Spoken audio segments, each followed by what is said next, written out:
Hi. കഴിഞ്ഞ ആഴ്ചയിലുണ്ടായ വളരെ ദുഃഖകരമായിട്ടുള്ളൊരു സംഭവം, അതായത് കാലിക്കറ്റ് NIT-യിലുള്ള ഒരു എൻജിനീയറിംഗ് സ്റ്റുഡൻറ്റ് സൂയിസൈഡ് ചെയ്തു.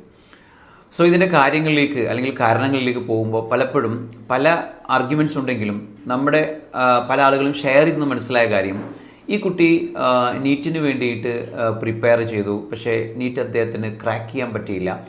സോ ഒരു മെഡിക്കൽ സീറ്റ് സ്വപ്നം കണ്ടുകൊണ്ടിരുന്ന ഈ കുട്ടിക്ക് അതിൻ്റെ കൂടെ എൻജിനീയറിംഗ് അഡ്മിഷൻ കിട്ടുകയും കുട്ടിക്ക് തീരെ താല്പര്യമില്ലാതെ ആ എൻജിനീയറിംഗ് കുട്ടി പഠനം തുടരാൻ നിർബന്ധിതരാവുകയും ചെയ്യുകയാണ്.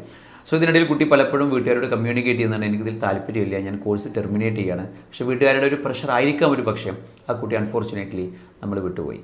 സോ ഇതിനൊരു സൊല്യൂഷൻ എന്ന് പറയുന്നത്, പലപ്പോഴും ഞങ്ങൾ പറഞ്ഞിട്ടുണ്ട്, കുട്ടികളെ നിങ്ങൾ ഒരിക്കലും ഒരു കോഴ്സ് എടുക്കാൻ വേണ്ടിയിട്ടും ഫോഴ്സ് ചെയ്യരുത്. അവരുടെ അഭിരുചി എന്താണോ എന്ന് മനസ്സിലാക്കാൻ നിങ്ങൾക്ക് പറ്റുന്നില്ലെങ്കിൽ നിങ്ങൾ സയൻറ്റിഫിക്കലി ഞങ്ങളെ സമീപിക്കുക.